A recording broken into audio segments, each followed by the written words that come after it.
Asal kutukan dukun dari Gunung Kelam. Di lereng Gunung Kelam, di antara kabut pekat yang tak pernah benar-benar hilang bahkan di siang hari, terdapat sebuah desa tua bernama Wanaraga. Desa itu tampak tenang dari luar, ladang padi menguning, suara ayam berkokok setiap pagi, dan anak-anak berlarian di tepi sungai kecil yang jernih. Namun di balik ketenangan itu, bersemayam kisah lama yang tak lagi diucapkan dengan lantang oleh warga.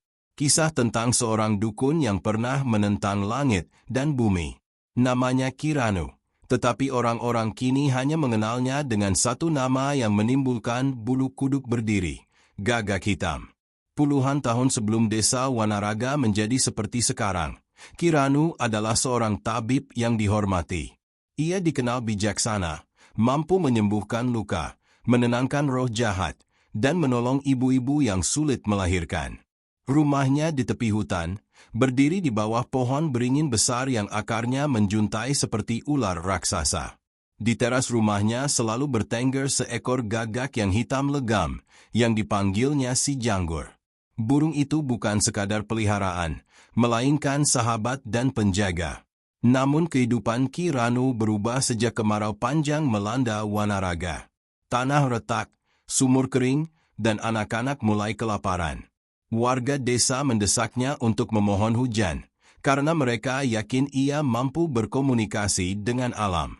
Kiranu pun melakukan ritual memanggil awan, membaca mantra kuno di bawah cahaya bulan purnama, dan menaburkan abu dupa di udara. Tapi hujan tak juga datang. Warga mulai berbisik bahwa ilmunya telah berkurang. Sebagian lain berkata, Kiranu menahan hujan agar kita tunduk padanya. Desas-desus itu menyebar cepat seperti api di ladang kering. Hingga suatu malam, anak kepala desa mendadak demam tinggi. Tubuhnya panas bagai terbakar, matanya berputar-putar tak wajar, dan dari mulutnya keluar suara serak seperti burung gagak. Ini ulah Kiranu, teriak seorang perempuan tua di balai desa. Ia sudah menyerahkan anak itu pada jin hutan karena kalian menolak memberi sesajen padanya. Kepala desa, Ki Martono, yang dulu adalah sahabat lama Kiranu, merasa marah dan takut. Ia membawa sekelompok warga bersenjata obor ke rumah dukun itu di tepi hutan. Ketika mereka tiba, malam sangat sunyi. Hanya terdengar suara gagak yang menjerit dari dahan beringin. Rumah Kiranu gelap. Hanya nyala kecil dari tungku yang masih menyala. Pintu diketuk keras-keras. Kiranu, keluarlah kau. Anak kami sekarat karena perbuatanmu. Pintu berderit perlahan. Dari baliknya muncul sosok Kiranu dengan wajah pucat dan mata dalam. Di pundaknya, si Janggur menatap tajam. Anak itu sakit karena kutukan tanah yang marah, bukan karena aku, katanya tenang. Kalian telah menebang pohon penunggu di tepi sungai. Roh penjaga marah. Aku sudah memperingatkan. Namun kata-katanya dianggap kebohongan. Warga berteriak, menuduhnya memelihara jin. Mereka menemukan jimat dan tulang burung di dapurnya, benda-benda yang bagi mereka menjadi bukti hitam. Ki Martono, dengan wajah tegang, berkata, "Kau bukan lagi penyembuh, Ranu. Kau telah menjadi pembawa celaka. Pergilah dari desa ini, atau kami bakar rumahmu." Ki Ranu menatap mereka satu persatu.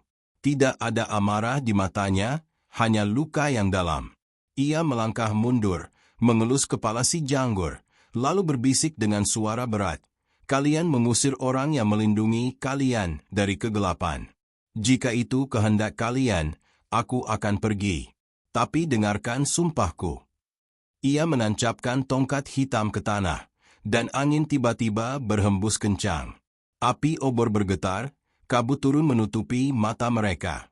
Suara Kiranu bergema seperti datang dari berbagai arah sekaligus. "Aku, Ranu dari Gunung Kelam, bersumpah atas nama tanah dan darah. Barang siapa yang menuduhku tanpa kebenaran, keturunannya takkan hidup tenang. Gagak-gagak akan menjadi saksi.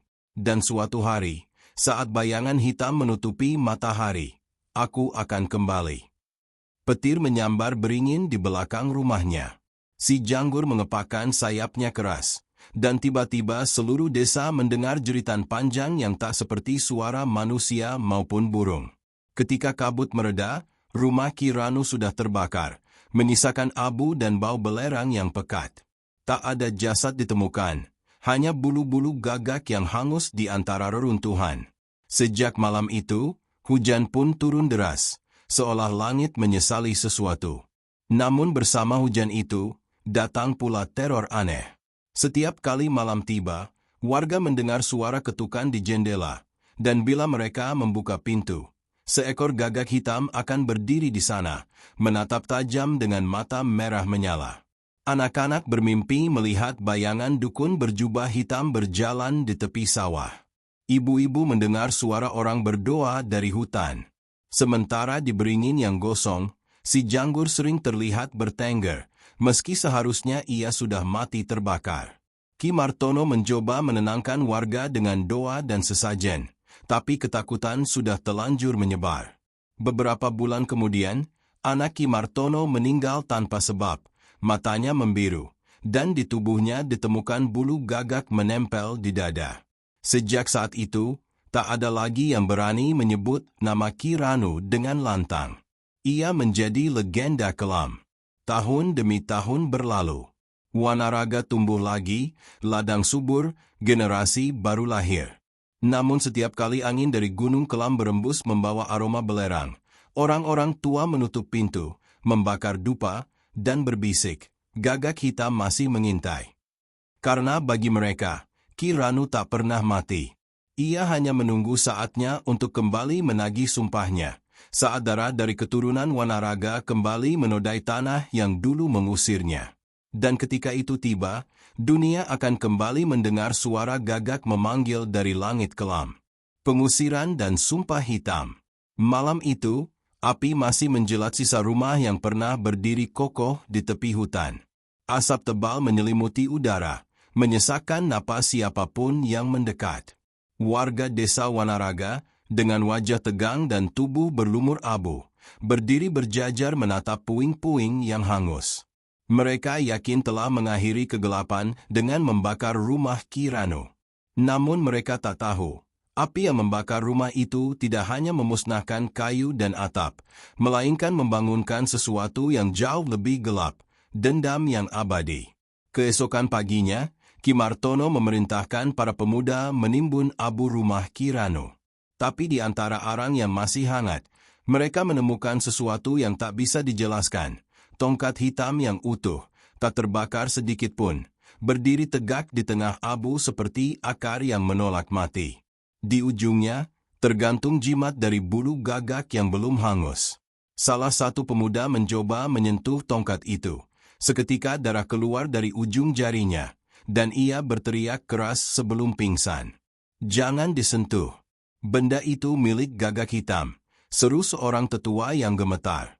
Tongkat itu kemudian dikubur dalam-dalam di bawah tanah, di belakang balai desa. Namun sejak hari itu, ketenangan Wanaraga tak pernah kembali. Malam-malam berikutnya, suara gagak terdengar di atas atap rumah warga. Gagak-gagak itu tak terbang biasa. Mereka berputar membentuk lingkaran di atas balai desa, lalu satu persatu menukik ke bawah dan lenyap di kegelapan.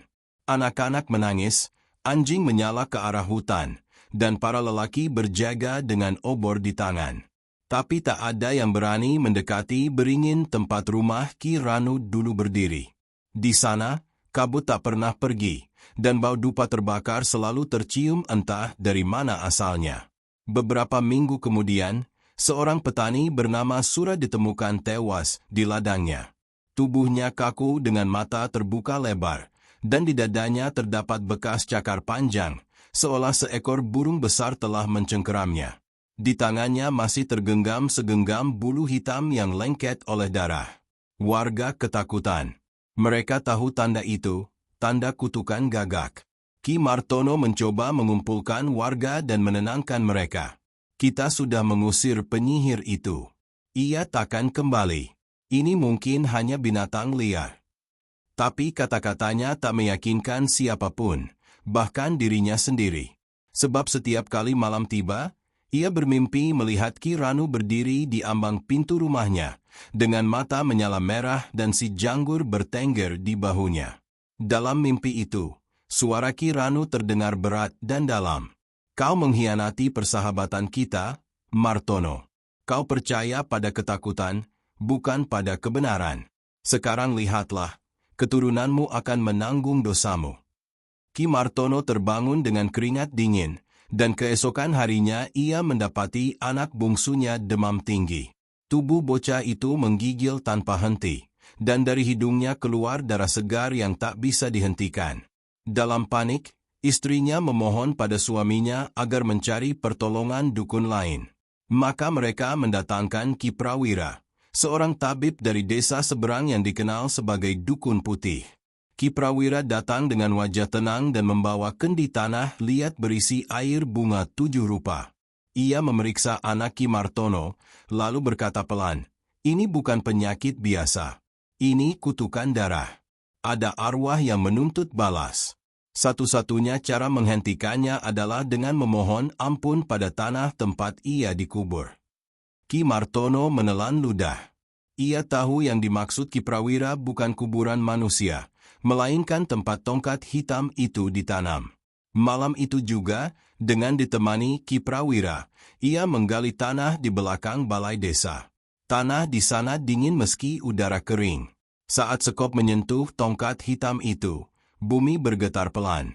Suara gagak terdengar menggema dari arah hutan. "Tutup kembali," perintah Ki Prawira cepat. "Jangan ganggu lagi benda itu. Ia bukan sekadar tongkat, tapi wadah bagi roh yang belum tenang." Tapi Ki Martono tak mendengar. Ia memegang tongkat itu dengan tangan gemetar dan berteriak, "Kembalikan anakku, Ranu. Kau sudah mati. Cukup sudah dendammu." Lalu entah dari mana, angin berhembus kencang. Tanah berputar seperti pusaran debu. Ki Martono terlempar ke belakang, dan dari pusaran itu muncul bayangan hitam berbentuk manusia. Wajahnya samar, tapi matanya menyala merah menyilaukan. Si janggur, gagak hitam yang seharusnya mati, muncul di atas bahunya, mengepakkan sayap sambil menjerit panjang. "Aku tidak mati." Suara itu bergema dari segala arah. "Kalian membakar dagingku, tapi tidak ruhku. Aku terikat pada tanah ini, pada dendamku, pada darah yang kalian tumpahkan." Ki Prawira segera menabur garam dan bunga 7 rupa ke udara, membaca mantra pelindung. Bayangan itu memudar perlahan, tapi suara tawa Ki Ranu masih terdengar, menggema di antara pohon-pohon. Tongkat itu pun terlempar dan tertancap di tanah, menancap tepat di depan kaki Ki Martono. Dari ujungnya mengalir darah hitam kental seperti getah pohon. Sejak malam itu, tak ada yang berani menyentuh atau mendekati tongkat itu lagi. Ki Martono jatuh sakit, dan dalam waktu 3 hari ia meninggal. Sebelum napas terakhirnya, ia berbisik kepada Ki Prawira, jika suatu hari gagak kembali memenuhi langit Wanaraga, berarti ia telah bangkit lagi, hentikan dia, sebelum semuanya berakhir. Ki Prawira mengangguk, tapi di dalam hatinya ia tahu, ilmu yang mengikat roh Ki Ranu bukan ilmu biasa. Itu santet darah, sihir hitam tertinggi yang menautkan nyawa dengan tanah dan bayangan. Satu-satunya cara menghentikannya adalah dengan menelusuri sumber asalnya, di puncak Gunung Kelam, tempat Ki Ranu dulu belajar ilmu dari makhluk tak dikenal. Tahun demi tahun berlalu. Desa Wanaraga perlahan melupakan tragedi itu. Tongkat hitam tetap terkubur di tanah, dan beringin gosong perlahan ditelan lumut. Generasi baru lahir, yang tak lagi percaya pada kisah lama. Mereka menyebutnya legenda kuno, dongeng orang tua untuk menakut-nakuti anak kecil. Tapi malam-malam di Wanaraga tetap berbeda dari tempat lain. Saat bulan purnama menggantung di atas Gunung Kelam, selalu terdengar suara gagak yang memanggil dari arah hutan, panjang dan serak seperti jeritan roh. Orang-orang tua menutup pintu rapat-rapat, menyalakan dupa, dan membaca doa pelindung. Namun bagi mereka yang berani berjalan ke arah hutan di malam itu, ada satu pemandangan yang tak bisa dijelaskan oleh logika, bayangan manusia berjubah hitam berdiri di bawah beringin, dikelilingi kabut tebal, dengan seekor gagak bertengger di bahunya. Dan setiap kali angin membawa bau belerang dari gunung, suara itu kembali terdengar di antara desir dedaunan. Aku belum selesai. Dosa Wanaraga belum terbayar. Sumpahku masih hidup. Mereka yang mendengar suara itu, konon, akan jatuh sakit dalam 7 hari. Di malam ke-7, gagak hitam akan hinggap di atap rumah mereka, dan saat pagi datang, hanya sunyi yang tersisa. Itulah awal mula nama gagak hitam benar-benar hidup di antara warga Wanaraga. Bukan lagi nama seorang dukun, tapi nama sebuah kutukan. Sumpah dari masa lalu yang tak bisa dihapus, yang menunggu waktu untuk bangkit kembali dan menuntut darah dari keturunan orang-orang yang dulu menyalakan api pengusiran. Dan pada suatu hari, bertahun-tahun kemudian, ketika generasi muda Wanaraga mulai menertawakan kisah lama itu, 2 anak muda bernama Arga dan Sekar berjalan ke hutan untuk mencari batu bertuah. Tanpa mereka sadari, langkah mereka menuju tempat di mana tongkat hitam itu tertanam. Tempat di mana sumpah gagak hitam masih berdenyut, menunggu disentuh kembali oleh tangan manusia. Malam itu, angin dari Gunung Kelam kembali berhembus dingin, membawa suara gagak yang berputar di langit. Dan di bawah sinar bulan yang pucat, bayangan berjubah hitam membuka matanya untuk pertama kali setelah puluhan tahun. Desa yang terlupa. Waktu berjalan lambat di desa Wanaraga. Setelah puluhan tahun, tanah yang dulu menjadi saksi api dan darah kini tampak tenang. Pohon-pohon jati tumbuh tinggi menutupi bekas rumah Kirano, dan beringin gosong di tepi hutan telah menjelma menjadi tempat bermain anak-anak, meski orang tua mereka melarang mendekat saat senja. Di mata generasi muda, kisah gagak hitam hanyalah legenda tua, dongeng muram untuk menakut-nakuti anak kecil agar tak keluar malam. Tapi bagi mereka yang hidup cukup lama untuk mengingat, aroma belerang dan suara gagak di langit tetap menjadi tanda bahwa roh itu belum pergi. Kini Wanaraga telah berubah. Lampu-lampu listrik berpendar di malam hari, jalan tanah sudah diaspal, dan rumah-rumah papan digantikan dinding bata. Namun di balik kemajuan itu, masih ada keheningan aneh yang menggantung setiap kali matahari mulai tenggelam di balik Gunung Kelam. Saat senja datang, udara terasa lebih dingin, dan suara jangkrik perlahan menghilang, digantikan bisikan lembut dari arah hutan, seolah tanah itu masih menyimpan napas masa lalu. Disinilah kisah 2 anak muda bermula, Arga dan Sekar.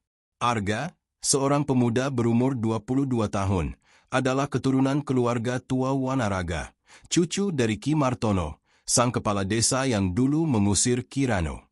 Ia dibesarkan dengan cerita kelam keluarganya, tapi baginya itu semua omong kosong. Ia berjiwa modern, mahasiswa yang sedang cuti kuliah, kembali ke desa hanya untuk membantu ibunya di ladang. Sementara Sekar adalah kekasihnya, gadis desa yang lembut, anak seorang guru yang gemar membaca kisah kuno. Mereka sering duduk di tepi sungai kecil di bawah beringin, membicarakan masa depan, kota, pekerjaan, dan impian meninggalkan Wanaraga. Namun suatu sore, Sekar datang membawa cerita yang membuat Arga tertarik. Di hutan dekat kaki Gunung Kelam, katanya, ada batu hitam besar.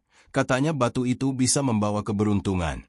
Nenekku bilang, siapapun yang menemukan batu itu akan diberi petunjuk dalam hidupnya. Arga tertawa kecil. Batu bertuah? Kamu percaya hal begituan? Sekar menatapnya serius. Aku tidak tahu. Tapi banyak yang bilang itu batu tempat dulu dukun gagak hitam bersemedi. Kalau kita temukan, mungkin kita bisa membuktikan apakah cerita itu cuma omong kosong atau ada benarnya. Arga berpikir sejenak, lalu tersenyum. Kalau begitu, kita cari saja. Paling tidak, kita dapat petualangan. Dan begitulah, keputusan yang tampak sederhana itu menjadi awal dari sesuatu yang akan mengubah hidup mereka, dan seluruh desa, untuk selamanya. Mereka memulai perjalanan keesokan harinya, saat matahari baru naik. Hutan di kaki Gunung Kelam tak terlalu jauh, tapi jarangnya dilalui membuat jalan setapaknya dipenuhi lumut dan daun kering. Udara di sana lembab, dengan aroma tanah basah dan dupa samar, seolah ada yang pernah berdoa di tempat itu bertahun-tahun lalu. Burung-burung berterbangan di atas mereka, namun Arga memperhatikan satu hal aneh. Di antara burung-burung itu, tak ada satupun gagak. Lucu ya, katanya sambil menebas semak dengan ranting. Kata orang, hutan ini penuh gagak. Tapi aku nggak lihat satupun. Sekar hanya diam. Matanya menatap ke arah barat, ke tempat kabut mulai turun meski matahari masih tinggi. Ada suara samar seperti desir sayap dari jauh, lalu hilang begitu saja. Mereka terus berjalan sampai sore. Ketika matahari mulai tenggelam, mereka tiba di sebuah lapangan kecil yang dikelilingi pohon tinggi. Di tengahnya berdiri batu hitam besar, separuh tertutup lumut, menjulang seperti altar kuno. Arga tertegun. Batu itu memancarkan kilau aneh ketika tersentuh cahaya jingga senja. Ia melangkah mendekat, tangannya terulur. "Jangan dulu, Ga," kata Sekar pelan. "Aku nggak enak perasaannya." "Tapi ini cuma batu," jawab Arga sambil menyentuh permukaannya. Saat kulit tangannya menyentuh batu itu, udara di sekitar mereka seolah berhenti. Hutan menjadi sunyi total. Bahkan suara angin pun lenyap. Sekar mundur satu langkah, dadanya berdebar cepat. Batu itu tiba-tiba terasa hangat, kemudian bergetar pelan, seperti bernafas. Lalu dari celah-celah lumut di dasar batu, keluar aliran cairan hitam pekat yang menetes ke tanah. Bau belerang langsung menyengat hidung mereka. Sekar menjerit kecil, tapi Arga terpaku. Ia melihat sesuatu di permukaan batu itu. Ukiran berbentuk gagak dengan mata merah. Tiba-tiba, angin berembus kencang dari arah gunung.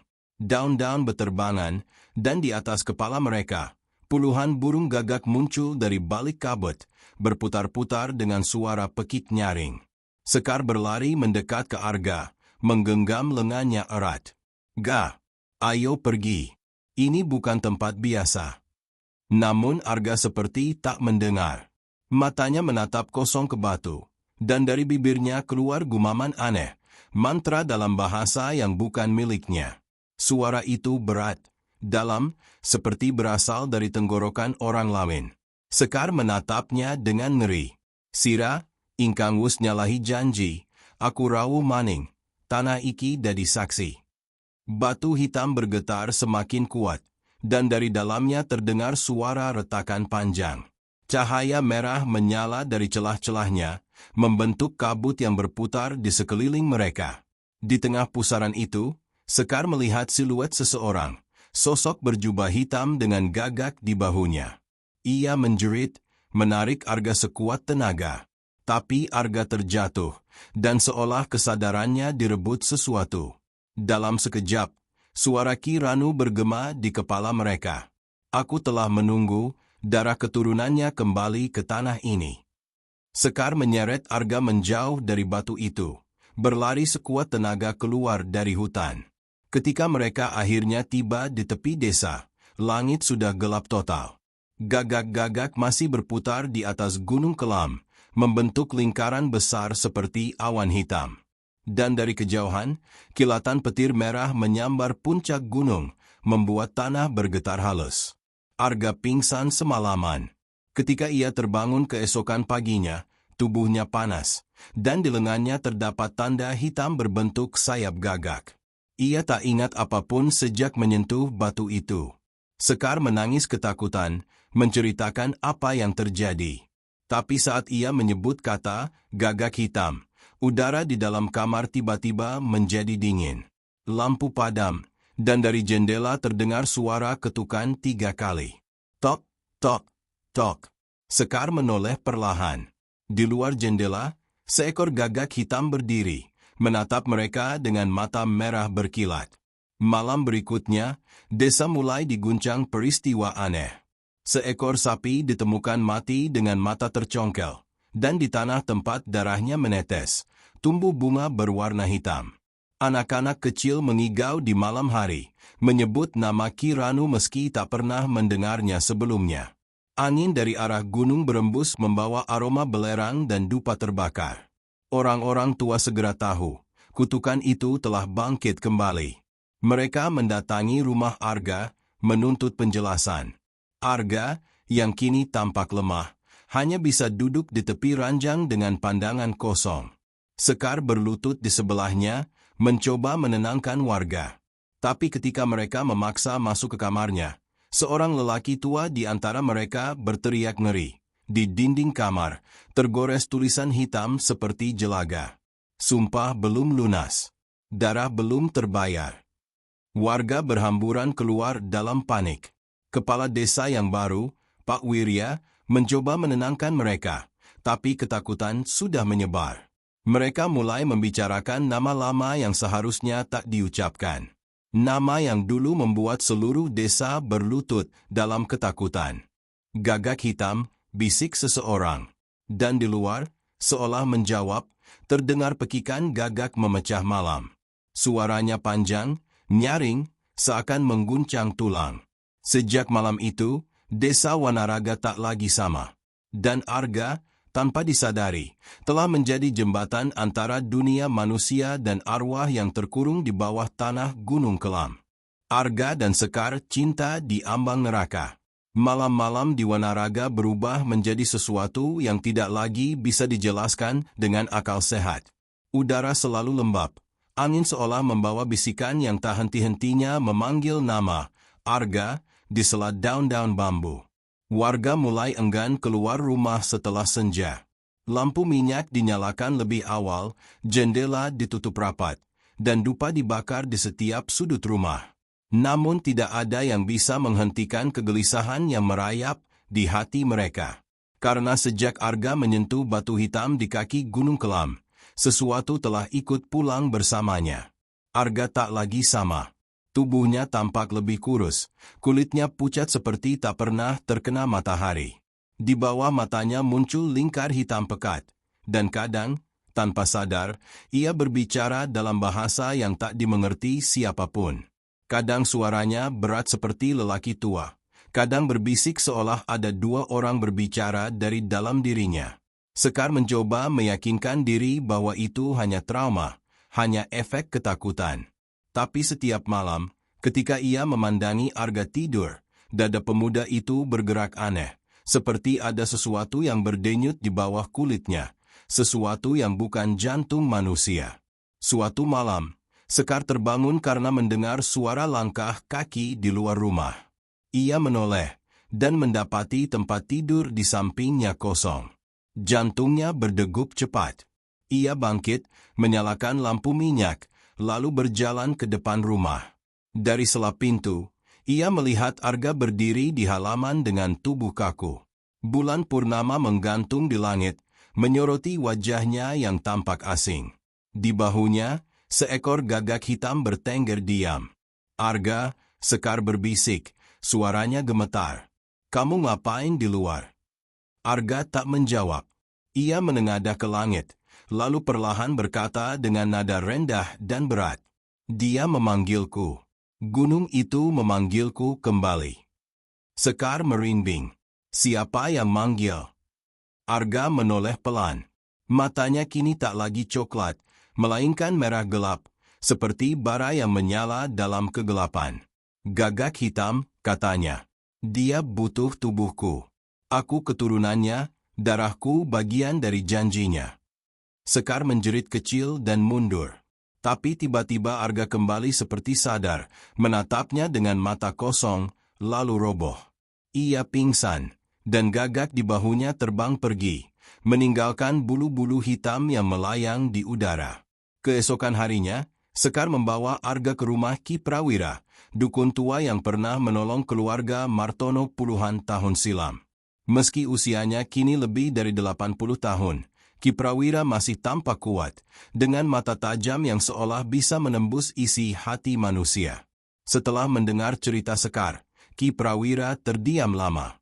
Ia kemudian berkata pelan, "Aku sudah tahu waktunya akan tiba lagi. Darah lama selalu mencari jalan pulang." Sekar menangis. Tolong dia, Ki. Aku nggak mau Arga hilang begitu. Ki Prawira mengambil kendi tanah liat berisi air bunga, menaruhnya di samping tubuh Arga yang terbaring. Ia menatap tanda hitam di lengan pemuda itu. Bentuknya kini lebih jelas, menyerupai sayap gagak yang terbuka, dan di tengahnya muncul garis merah seperti urat nadi. Ini bukan penyakit, katanya lirih. Ini perjanjian darah. Arga sedang dimiliki oleh roh yang dulu dikurung dalam tanah Gunung Kelam.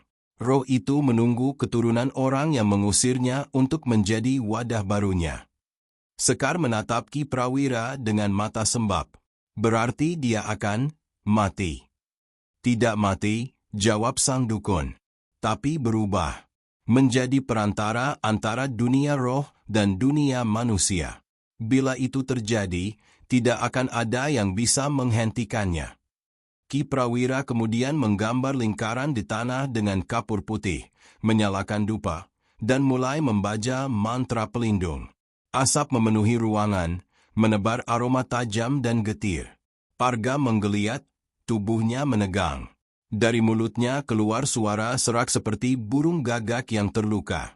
Lalu ia membuka mata, merah menyala. Ki Prawira, suara itu dalam dan serak, tapi bukan suara Arga. Kau masih berani melawan sumpahku. Ki Prawira menatapnya tanpa gentar. Ranu, kau sudah mati. Lepaskan anak ini. Dendammu hanya akan menambah penderitaan. Arga, atau roh yang berbicara melalui dirinya, tertawa panjang. Aku tidak mati, tua bangka. Aku hanya menunggu darah yang pantas. Anak ini milik tanahku. Darah Martono mengalir di tubuhnya. Ia adalah pintuku untuk kembali. Asap dupa berputar semakin cepat. Ki Prawira menabur garam ke arah Arga sambil membaca doa. Arga menjerit keras, tubuhnya melengkung ke belakang. Sekar menutup telinga, menangis ketakutan. Lalu tiba-tiba, semuanya berhenti. Arga jatuh lemas. Dupa padam. Ki Prawira terengah, lalu menatap Sekar. Untuk sementara roh itu terkurung. Tapi tidak lama. Malam bulan purnama berikutnya, ia akan bangkit lagi. Dan kali ini tidak hanya melalui Arga. Desa ini juga akan menjadi korban. Sekar membisu. Ia menggenggam tangan Arga yang dingin seperti batu. Sementara di luar, angin berhembus membawa suara gagak yang serak dan panjang. Hari-hari berikutnya menjadi kabut ketakutan bagi seluruh wanaraga. Padi di sawah membusuk sebelum panen, air sumur berubah bau besi, dan setiap pagi, bulu-bulu gagak ditemukan berserakan di jalanan desa. Beberapa warga jatuh sakit tanpa sebab, dengan gejala yang sama, mata merah, kulit pucat, dan tubuh yang perlahan menghitam seperti terbakar dari dalam.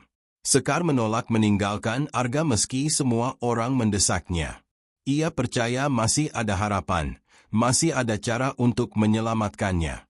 Di malam ketiga setelah upacara Ki Prawira, ia bermimpi aneh. Dalam mimpinya, ia berdiri di padang luas yang diselimuti kabut. Di tengah padang itu, Arga duduk bersila, dikelilingi gagak-gagak hitam. Wajahnya pucat, tapi tenang. Sekar, suaranya lembut tapi jauh. Jangan takut. Aku bisa melihat apa yang mereka lihat. Aku bisa mendengar bumi bernafas. Tapi aku juga bisa merasakan dendam itu. Ia kuat, terlalu kuat. Sekar mencoba mendekat, tapi setiap langkahnya membuat tanah berubah menjadi lumpur hitam. Kamu harus kembali. Ga, kamu bukan dia. Arga menatapnya dengan sedih. Kalau aku kembali, mungkin desa ini akan binasa. Tapi kalau aku pergi, aku tak tahu kemana jiwaku akan dibawa. Sekar menangis. Aku nggak peduli. Aku cuma mau kamu hidup. Tiba-tiba kabut di belakang Arga berputar, dan dari dalamnya muncul sosok tinggi berjubah hitam. Wajahnya gelap, tapi mata merahnya menyala seperti bara. Ia mengangkat tangan, dan gagak-gagak terbang berputar di atas mereka. Cinta manusia tak berarti apa-apa di hadapan sumpah darah. Suara Ki Ranu bergema. Cintamu akan menjadi bahan bakar kebangkitanku. Sekar terbangun dengan teriakan. Tubuhnya berkeringat, dan di tangannya ada bulu gagak sungguhan. Ia sadar, mimpi itu bukan mimpi biasa. Itu panggilan dari dunia arwah. Keesokan paginya, Sekar menemui Ki Prawira lagi. Aku nggak mau menyerah, Ki. Kalau ada cara untuk mengakhiri sumpah ini, aku mau lakukan apa saja.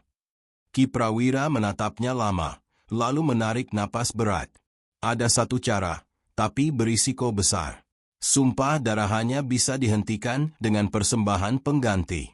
Jiwa yang menjadi pengikat harus digantikan oleh jiwa yang bersedia menanggung kutukan itu. Sekar membeku. Maksudnya, aku harus menggantikan Arga. Tidak harus, kata Ki Prawira lirih. Tapi jika tidak ada yang menggantikan, maka roh itu akan mengambil seluruh desa. Satu jiwa untuk menghentikan banyak. Sekar menunduk. Di luar, suara gagak kembali terdengar. Kali ini lebih dekat, seperti memanggil dari atap rumah. Ia tahu, apapun yang terjadi, waktunya hampir habis. Malam berikutnya adalah malam purnama. Langit Wanaraga memerah, dan dari arah Gunung Kelam, terlihat cahaya hitam menyala di puncak. Angin membawa bau belerang yang menyengat, dan gagak-gagak memenuhi langit, membentuk lingkaran besar di atas rumah Arga. Di dalam rumah itu, Arga kembali sadar, tapi suaranya pelan dan kosong. Sekar, kalau nanti aku hilang, jangan cari aku. Tolong lari sejauh mungkin. Sekar menggenggam tangannya erat. Aku nggak akan ninggalin kamu. Kita akan lawan ini sama-sama. Arga tersenyum lemah, dan di matanya Sekar melihat sekilas sesuatu yang bukan milik manusia. Kilatan merah yang menyala di pupilnya. Dari luar, suara gagak menjerit bersahut-sahutan. Angin berputar di sekitar rumah, dan lampu minyak padam satu persatu.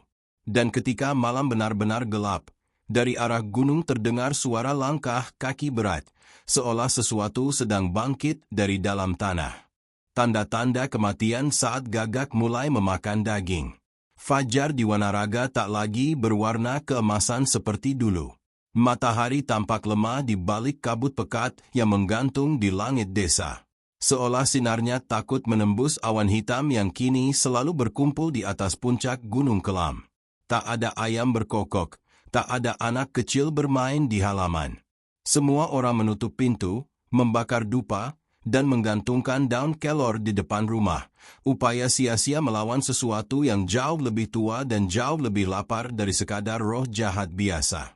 Sejak malam purnama terakhir, Wanaraga tak pernah tidur lagi. Di tengah malam, warga mendengar jeritan aneh dari arah sawah. Esok paginya, mereka menemukan bangkai seekor sapi dengan perut robek dan tubuhnya menghitam seperti terbakar dari dalam. Di sekitar bangkai itu, berserakan bulu-bulu gagak hitam dan jejak kaki manusia yang dalam, namun hanya satu arah, tanpa jejak kembali. Ki Prawira datang ke lokasi itu dengan wajah muram. Ia membawa tongkat kayu cendana, menancapkannya di tanah berlumpur, lalu memejamkan mata. Ini bukan lagi sekadar gangguan roh, katanya dengan suara rendah. Kutukan itu sudah berwujud. Ia telah keluar dari tubuh Arga, dan kini berjalan di antara kita. Warga gemetar mendengar kalimat itu. Beberapa dari mereka ingin segera meninggalkan desa, tapi jalan keluar menuju kota tertutup longsor sejak 3 hari lalu. Gunung Kelam seolah menutup dirinya, dan menahan siapapun yang mencoba pergi. Sementara itu, Sekar merawat Arga di rumah tua peninggalan keluarganya di tepi hutan bambu.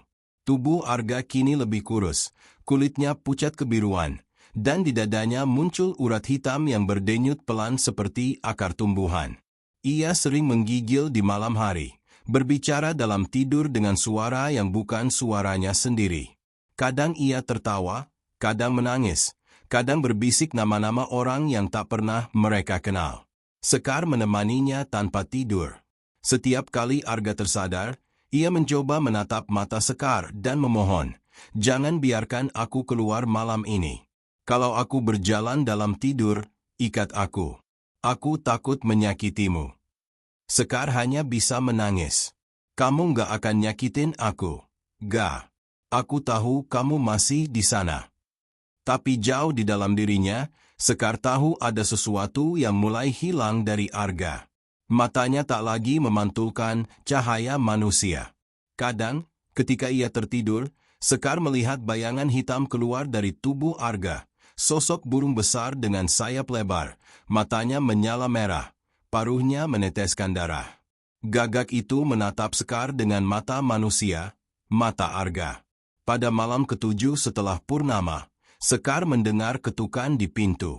Tok, tok, tok. Ketukan pelan tapi teratur, seperti pola tertentu. Saat ia membuka pintu, tak ada siapapun di luar, hanya kabut tebal dan bau belerang yang menyengat. Namun di tanah depan rumah, tergeletak sebuah telur hitam sebesar genggaman tangan. Permukaannya licin dan berdenyut pelan, seperti hidup. Sekar menatap benda itu dengan ngeri. Ia hendak mengambil daun kelor, tapi sebelum sempat bergerak, telur itu retak sendiri. Dari dalamnya keluar ulat hitam berlendir, melata cepat ke arah pintu dan menghilang di bawah ambang. Sekar berteriak dan menutup pintu keras-keras. Dari kamar, Arga tiba-tiba menjerit keras. Ketika Sekar berlari ke dalam, ia melihat tubuh Arga melayang beberapa sentimeter di atas ranjang. Urat hitam di dadanya berdenyut liar, dan dari mulutnya keluar suara rendah. Satu nyawa belum cukup. Aku butuh lebih banyak darah. Sekar mencoba memegang tangannya, tapi begitu kulit mereka bersentuhan, Sekar merasakan panas luar biasa. Ia menarik tangannya dan melihat luka bakar berbentuk cakar di pergelangan tangannya. Arga terjatuh ke kasur, pingsan. Dari jendela, seekor gagak menatap mereka dari pohon randu. Bulu-bulunya bergetar halus, matanya merah menyala seperti bara arang. Pagi berikutnya, kabar mengerikan menyebar. Sari, gadis penjual bunga yang tinggal di ujung desa, ditemukan tewas di ladang jagung. Tubuhnya kaku, matanya membelalak, dan di sekelilingnya berserakan bulu gagak. Tapi yang paling mengerikan, di dadanya terdapat bekas tangan Arga, lengkap dengan urat hitam yang membekas di kulitnya. Warga panik. Mereka menuduh Arga pelakunya. Puluhan orang datang membawa obor dan parang, berteriak di depan rumah Sekar. Serahkan dia. Anak itu pembawa sial. Karena dia, desa kita dikutuk. Sekar keluar sambil menangis. Arga nggak bersalah. Dia juga korban. Tapi suara kemarahan tak bisa diredam. Mereka mulai melempari rumah itu dengan batu. Di dalam, Arga tersadar dan mendengar semuanya. Ia bangkit, matanya memerah, dan bibirnya bergetar. Mereka ingin darahku, biar aku beri mereka sesuatu yang lebih. Arga, jangan. Sekar memegang wajahnya, memaksa Arga menatap matanya. Dengar aku, kamu manusia. Kamu bukan gagak hitam. Tapi Arga sudah tak mendengar. Dari dadanya keluar suara serak burung gagak, dan tiba-tiba seluruh jendela rumah pecah bersamaan. Angin hitam berputar di dalam ruangan, membawa ribuan bulu gagak. Sekar terlempar ke lantai. Ketika ia bangkit, ia melihat Arga telah berdiri di tengah pusaran angin, tubuhnya dikelilingi bayangan besar bersayap. Warga di luar menjerit. Sebagian kabur, sebagian jatuh tersungkur karena terhempas angin panas. Dalam kegelapan itu, terlihat mata merah besar, milik Kirano, roh gagak hitam yang kini sepenuhnya lepas dari tubuh Arga. Kalian menolak darahku. Suara itu menggema seperti petir. Maka aku akan menulis ulang sumpah dengan darah kalian sendiri. Langit berubah merah. Gagak-gagak berputar membentuk lingkaran, dan dari tanah mulai keluar tangan-tangan hitam, roh-roh lama yang dikurung di bawah gunung kelam. Desa Wanaraga seketika berubah menjadi neraka. Ki Prawira datang berlari, membawa kendi tanah liat dan segenggam abu dupa. Dengan suara gemetar ia membaca mantra kuno, tapi angin menelannya mentah-mentah. Ia menancapkan tongkat kayu cendana ke tanah dan berteriak, "Ranu, Kau terikat oleh perjanjian leluhur. Kau tidak boleh melampaui batas darah manusia. Sosok hitam itu tertawa. Perjanjian itu sudah hancur ketika darah keturunan Martono menyentuh batu di gunung. Kalian yang memulainya. Sekarang aku yang mengakhirinya. Ki Prawira menatap Sekar yang menangis di sisi Arga. Anak itu masih bisa diselamatkan. Tapi hanya kalau kau berani menukar nyawa. Sekar menatap Arga yang terbaring di tanah. Tubuhnya setengah manusia, setengah bayangan. Air matanya jatuh membasahi wajah pemuda itu. Kalau ini satu-satunya cara, ia berbisik. Tanpa ragu, Sekar berdiri di depan bayangan besar gagak hitam dan berteriak, "Ambil aku, jangan dia. Aku yang mencintainya, aku yang rela menanggung sumpahnya." Suara gagak 1000 ekor terdengar bersahut-sahutan di langit. Sosok hitam itu berhenti bergerak, matanya menatap Sekar. "Kau tidak tahu apa yang kau minta. Jiwa yang menanggung sumpah akan hidup di dua dunia, tak mati, tapi tak bisa hidup." Sekar menatapnya dengan tenang. "Asal Arga bebas." Bayangan itu mengangkat sayapnya. Angin berhenti. Semua suara lenyap. Lalu, dengan satu gerakan, ia menembus tubuh Sekar. Gadis itu menjerit, bukan karena sakit, tapi karena tubuhnya tiba-tiba diselimuti cahaya hitam. Arga terbangun, menatap Sekar yang kini berdiri dengan mata merah bercahaya. "Sekar," suaranya pelan. Sekar menatapnya, tersenyum samar. "Aku masih aku, tapi dia juga di sini." Dan di luar, gagak-gagak mulai bubar, terbang ke arah Gunung Kelam. Langit kembali gelap, tapi sunyi.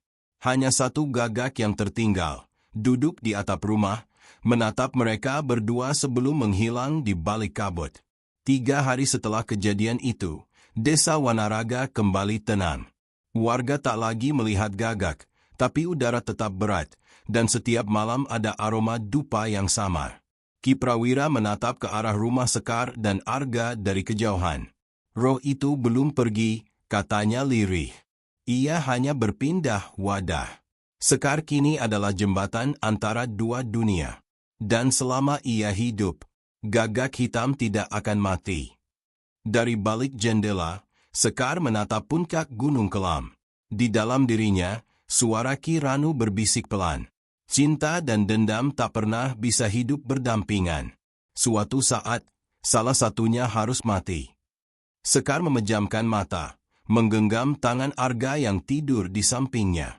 "Kalau memang harus ada yang mati," katanya pelan, "biar aku yang terakhir." Di luar, seekor gagak hitam terbang melewati bulan separuh. Dan Wanaraga kembali tenggelam dalam malam panjang yang tak pernah benar-benar berakhir. Perjanjian darah, Sekar sang penjaga dua dunia. Langit Wanaraga berwarna kelabu selama berhari-hari setelah malam purnama itu. Kabut tidak pernah pergi, dan embun di pagi hari berbau logam, seperti darah kering yang menetes dari langit. Burung-burung enggan terbang, pepohonan tak lagi bersuara. Desa itu hidup, tapi tanpa denyut kehidupan yang sesungguhnya.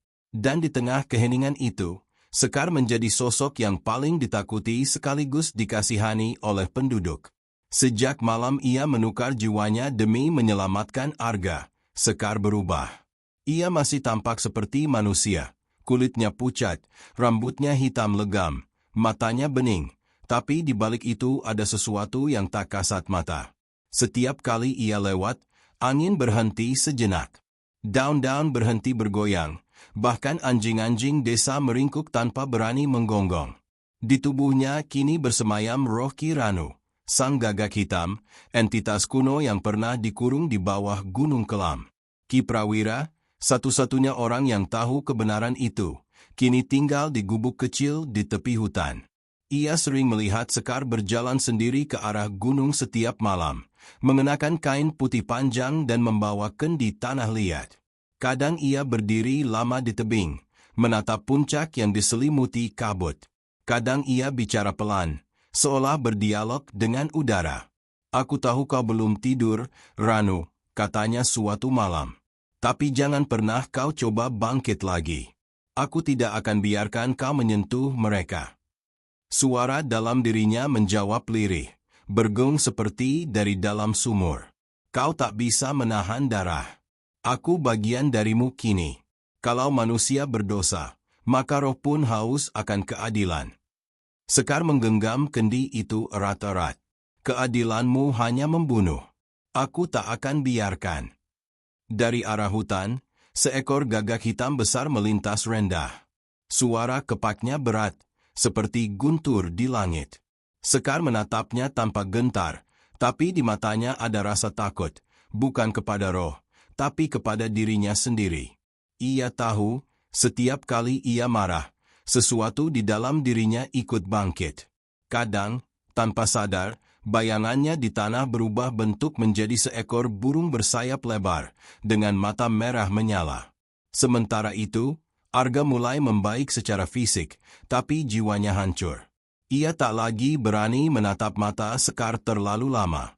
Setiap kali melakukannya, ia seperti melihat dua wajah, wajah gadis yang ia cintai dan wajah lain, hitam, dingin, tak berperasaan. Sekar, katanya suatu malam, apa kamu masih kamu? Sekar diam lama sebelum menjawab, aku masih aku. Ga. Tapi kabang aku juga dia. Arga memegang tangan Sekar, hangat tapi anehnya berat, seperti menahan sesuatu yang tidak boleh disentuh. Aku pengen kamu bebas. Kalau harus aku yang menanggung lagi, biarlah begitu. Sekar menatapnya, air mata jatuh pelan. Jangan pernah bilang begitu. Kamu gak akan kuat menahan ini lagi. Aku sudah jadi pintunya. Biarkan aku yang tutup jalan itu.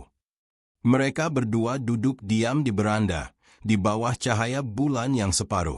Dari kejauhan terdengar suara gagak tunggal, panjang dan sedih, seperti lagu duka yang tak pernah selesai. Beberapa hari kemudian, Wanaraga kembali diguncang oleh kejadian aneh.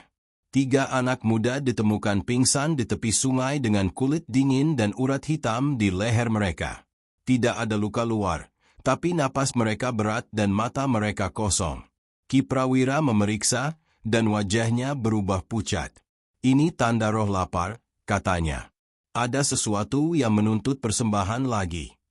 Warga langsung menatap ke arah rumah Sekar. Bisik-bisik mulai terdengar, penuh ketakutan dan kebencian. Itu pasti ulah dia. Gadis itu penyihir. Dia yang membawa malapetaka. Sekar mendengar semua bisikan itu, tapi ia hanya diam.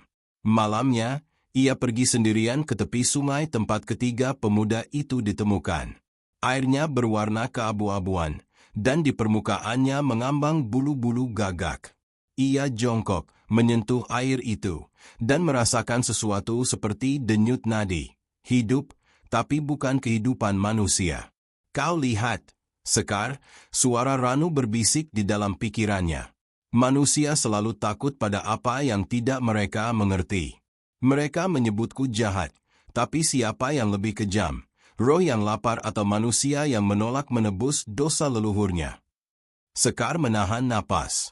Mereka memang berdosa, tapi aku akan tebus dosa mereka dengan caraku. Ranu tertawa pelan. Caramu? Caramu adalah caraku sekarang. Dan seketika air sungai beriak, membentuk wajah hitam samar yang menatap Sekar. Ia mundur 1 langkah, menggenggam kendi di tangannya, lalu melemparnya ke dalam sungai. Kendi itu pecah, dan dari dalamnya keluar asap putih yang berputar, lalu menelan wajah hitam itu. Dalam sekejap, air sungai kembali tenang.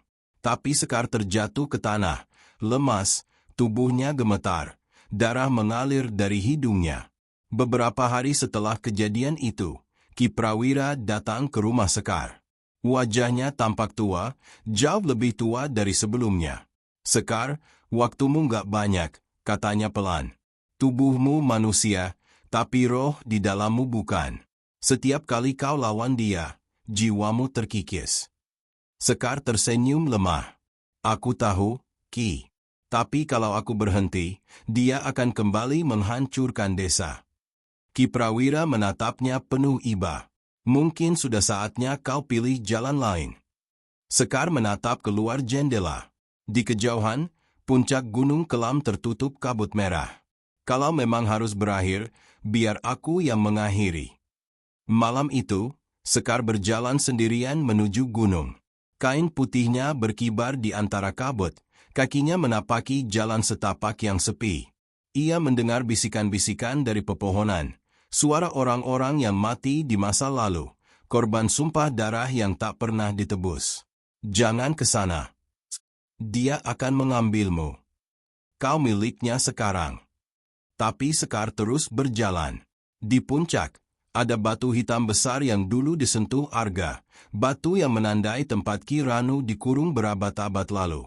Di sekitarnya tumbuh rumput merah gelap, dan di atas batu itu bertengger seekor gagak raksasa. Matanya menatap Sekar dengan sorot tajam. Ranu, Sekar berbisik, ini waktunya kau berhenti. Gagak itu mengeluarkan suara keras, lalu berubah menjadi sosok manusia tinggi berjubah hitam. Wajahnya tampan tapi menyeramkan, mata merah, kulit pucat, dan di punggungnya masih tampak sayap besar yang bergetar pelan. Berhenti? Tidak ada akhir bagi darah. Sekar, kau adalah wadahku, kau adalah perjanjian baru. Kita akan hidup selamanya, antara dunia manusia dan dunia roh. Sekar menatapnya. Kalau begitu, biar aku yang menentukan caranya. Ia menggigit ibu jarinya hingga berdarah, lalu meneteskan darah itu ke tanah. Dalam sekejap, tanah bergetar. Ia mengangkat tangannya, dan dari tubuhnya keluar cahaya putih yang bercampur hitam, dua kekuatan yang bertabrakan di udara. Ranu menjerit, "Kau tak bisa melawanku. Aku bagian dari jiwamu." Sekar menangis. "Kalau aku tak bisa mengusirmu, maka aku akan mengurung kita berdua di sini." Dengan sisa tenaganya, Sekar menempelkan kedua tangannya ke batu hitam. Batu itu mulai retak, mengeluarkan cahaya merah dari dalam. Ranu berusaha menarik diri, tapi tubuhnya tertarik masuk bersama Sekar. Langit bergemuruh, tanah bergetar, dan dari puncak gunung muncul kilatan cahaya besar yang menerangi seluruh Wanaraga. Di desa, Arga terbangun dari tidurnya, menatap ke arah gunung. "Sekar," ia berbisik. Dari kejauhan, ia melihat sinar putih naik ke langit, lalu perlahan meredup. Setelah itu, hanya kabut yang tersisa. Gunung Kelam kembali sunyi. Keesokan paginya, warga menemukan batu hitam itu telah pecah menjadi dua. Di tengah retakannya terdapat dua bulu gagak putih, tanda bahwa dua jiwa telah saling mengikat, menutup perjanjian terakhir. Arga memungut bulu itu dengan tangan gemetar. "Kau menang, Sekar," katanya pelan. "Tapi aku kalah, karena kehilanganmu." Ki Prawira menatap langit yang kini bersih tanpa kabut. "Tidak, Nak. Dia tidak hilang. Dia hanya menjaga dari sisi lain." Gunung Kelam akhirnya tenang, untuk sekarang. Namun dari jauh, di balik hutan, seekor gagak putih terbang melintasi matahari pagi. Suaranya lembut, nyaris seperti bisikan seorang perempuan. "Aku di sini, Arga.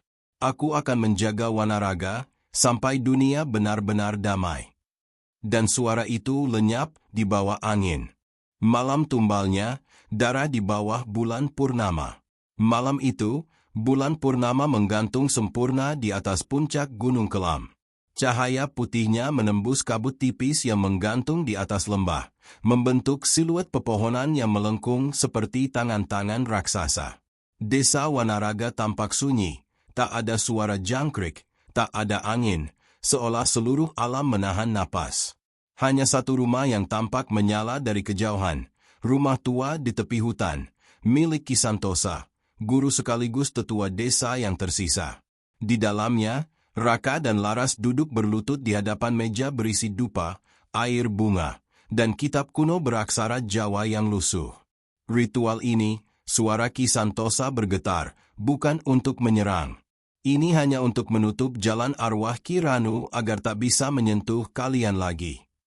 Raka menatap wajah lelaki tua itu yang tampak lebih pucat dari biasanya. "Tapi, Eyang, Apa benar malam ini puncaknya? Aku melihatnya lagi dalam mimpi. Gagak itu terbang di atas sawah, membawa kepala manusia. Ki Santosa menarik napas dalam.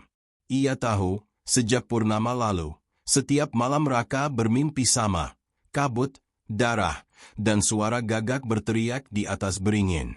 Itu pertanda bahwa sumpah gagak hitam mulai menagih tumbalnya. Bukan lagi sekadar roh gentayangan, tapi kutukan yang kini berwujud darah. Raka, katanya lirih, kutukan ini bukan datang tiba-tiba. Kau adalah keturunan Ki Martono, kepala desa yang dulu mengusir Ki Ranu. Dan Laras, kau keturunan dari perempuan yang menuduhnya pertama kali. Dua darah yang membuatnya dikutuk malam itu. Kalian berdua adalah penutup dan pembuka. Laras menelan ludah. Maksud, Eyang? Ki Santosa menatapnya tajam. Satu dari kalian harus menjadi penebus sumpah. Jika tidak, gagak hitam akan menjadikan seluruh desa sebagai persembahan. Hening. Hanya suara dupa yang mendesis, dan angin dari celah jendela meniup lembut helai rambut Laras. Wajahnya memucat. Raka menggenggam tangannya erat. Tidak ada yang akan jadi tumbal, Eyang. Aku akan lawan dia. Ki Santosa menggeleng. Ilmu manusia tak bisa menandingi dendam arwah yang disertai janji darah. Ia kemudian mengambil kendi berisi air dan mengguyurkannya ke atas bara dupa, menghasilkan asap tebal beraroma tanah basah. Tapi ada satu cara. Kita harus panggil jiwanya dan bicarakan akhir dari kutukan ini. Sebelum mereka sempat bersiap, angin besar tiba-tiba menerjang rumah. Pintu berderit, lampu minyak padam, dan jendela pecah berhamburan. Dari luar terdengar jeritan gagak bertubi-tubi. Suara itu begitu banyak, seperti ribuan burung berputar di atas atap rumah. Laras menutup telinga. Eyang, dia datang. Ki Santosa berdiri, tongkat kayu hitam di tangannya bergetar. Tenanglah, jangan keluar. Jangan. Namun terlambat. Dari celah jendela, asap hitam pekat masuk ke ruangan dan menggumpal di tengah udara. Dari dalam asap itu muncul bayangan berjubah hitam, tubuhnya tinggi dan kurus, wajahnya tertutup topeng kayu dengan retakan di bagian mata. Di pundaknya bertengger seekor gagak raksasa dengan mata menyala merah. Aku kembali seperti janjiku. Suara itu berat, menggema, seolah datang dari dalam tanah. Raka mundur, menahan napas. Ki Ranu. Sosok itu mendekat. Setiap langkahnya membuat lantai kayu berderak dan membusuk. 3 generasi telah berlalu, tapi darah mereka masih bernafas. Sekarang waktunya menagih janji. Ki Santosa mengangkat tongkatnya, membaca mantra cepat dalam bahasa Kawi. Simbol kuno di udara berputar, membentuk lingkaran cahaya emas. Namun ketika ia selesai, gagak hitam hanya tertawa rendah. Mantra itu dulu aku ajarkan padamu, Santosa. Kau pikir aku tak tahu cara mematahkannya? Tiba-tiba, tongkat di tangan Ki Santosa terbakar. Lelaki tua itu menjerit, lalu terhempas ke dinding. Darah mengalir dari hidung dan telinganya. Laras berteriak histeris, memeluk tubuhnya. Eyang. Raka maju, mengambil belati pusaka dari meja altar. Kalau kau ingin darah, ambil darahku saja. Sosok Ki Ranu berhenti. Gagak di pundaknya mengepak keras, bulu-bulunya beterbangan, menutup cahaya bulan. Ah, darah Martono, kau ingin menebus dosa leluhurmu. Ya, tapi lepaskan Laras. Gagak hitam diam sejenak, lalu tertawa pelan. Darahmu akan membuka gerbang, tapi hanya darah perempuan itu yang bisa menutupnya. Begitulah takdir yang kalian warisi. Laras menggigil. Aku tidak mau mati. Raka menatapnya, air mata menetes di pipinya. Tidak ada yang akan mati. Aku janji. Ia lalu menggenggam belati pusaka itu lebih erat. Di luar rumah, ribuan gagak kini berputar mengelilingi atap, membentuk pusaran hitam di langit. Suara mereka menutupi seluruh suara lain, bahkan angin pun tak terdengar. Raka menggoreskan belati ke telapak tangannya, meneteskan darah ke lantai. Seketika, lantai bergetar. Asap hitam itu berputar liar, menjerit, dan wajah Ki Ranu tampak semakin jelas di balik topengnya. Mata kosong, mulut penuh gigi tajam seperti paruh burung. Darah itu, darah yang dulu mengusirku. Ia melangkah maju, namun dari arah belakang tiba-tiba Ki Santosa bangkit kembali, meski tubuhnya gemetar hebat. Dengan darah menetes dari mulutnya, ia berteriak lantang, "Raka, campur darah kalian berdua di tanah." Itu satu-satunya jalan untuk menutupnya. Raka menatap Laras. Tanpa ragu, ia menarik tangannya dan menggoreskannya perlahan, lalu memadukan darah mereka di lantai kayu. Begitu tetesan pertama jatuh dan bercampur, cahaya merah menyala terang dari tanah, membuat seluruh ruangan bergetar. Suara gagak berubah menjadi jeritan manusia. Ki Ranu menjerit, tubuhnya terlipat seperti dibakar dari dalam. "Tidak, kalian tidak bisa menutup sumpahku." Cahaya itu semakin kuat, membentuk pusaran besar di tengah ruangan. Dari dalamnya muncul tangan-tangan hitam yang menarik tubuh Ki Ranu ke dalam. Gagak di pundaknya menjerit panjang, lalu meledak menjadi abu. Dalam sekejap, semuanya lenyap. Angin berhenti. Dupa padam. Rumah kembali sunyi. Raka terjatuh ke lantai, lemas. Laras memeluknya erat sambil menangis. Ki Santosa tersenyum samar sebelum akhirnya tubuhnya rebah. Napasnya berhenti. Dari luar, fajar mulai menyingsing. Untuk pertama kalinya, kabut di atas Gunung Kelam menipis, memperlihatkan sinar mentari yang hangat. Burung-burung lain, bukan gagak, mulai berkicau di pepohonan. Namun ketika Raka dan Laras berjalan keluar rumah, mereka melihat sesuatu di tanah di bawah beringin besar. Satu bulu gagak hitam, masih basah oleh darah. Dan di kejauhan, dari balik kabut yang tersisa, terdengar suara pelan, suara yang sama, tapi lebih halus, seperti bisikan. Kutukan belum selesai, darah telah dipersatukan, tapi belum ditebus. Raka menatap ke langit. Seekor gagak tunggal terbang melintas di depan matahari terbit, dan bayangannya jatuh panjang ke tanah, seolah menandai bahwa malam tumbal hanyalah awal dari babak berikutnya. Kebangkitan gagak terakhir, bayangan di balik fajar. Fajar di desa Wanaraga terasa aneh pagi itu. Matahari memang terbit, tapi sinarnya tak sehangat biasanya. Kabut tipis masih bergelayut di atas sawah, dan embun di rumputan tampak merah muda, seolah bercampur dengan darah. Burung-burung berkicau pelan, namun setiap kali seekor gagak melintas, semuanya mendadak terdiam. Seolah alam sendiri belum berani benar-benar percaya bahwa malam penuh teror itu telah berakhir. Raka dan Laras berdiri di tepi hutan, tepat di depan rumah Ki Santosa yang kini tinggal puing. Api dari malam ritual telah padam, menyisakan bau arang dan dupa terbakar.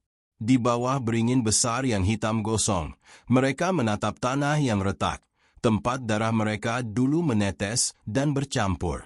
Dari celah tanah itu kini tumbuh bunga kecil berwarna merah tua, menyerupai tetesan darah yang mengering. "Dia sudah pergi," kata Laras pelan. Suaranya serak karena menangis semalaman. Raka mengangguk, tapi matanya masih menatap bunga itu dengan waspada. Mungkin tubuhnya, ya. Tapi arwah seperti Ki Ranu tak akan pergi begitu saja. Mereka diam sejenak. Angin dari arah gunung berhembus pelan, membawa aroma belerang samar. Desa masih sepi. Warga belum berani keluar rumah setelah malam mengerikan itu. Hanya beberapa ayam berkokok lemah dari kejauhan. Raka memandang langit. "Kau dengar, Laras? Sejak tadi tak ada suara gagak. Biasanya selalu ada satu yang terbang di sekitar sini." Laras tersenyum tipis. Mungkin mereka ikut terbakar semalam.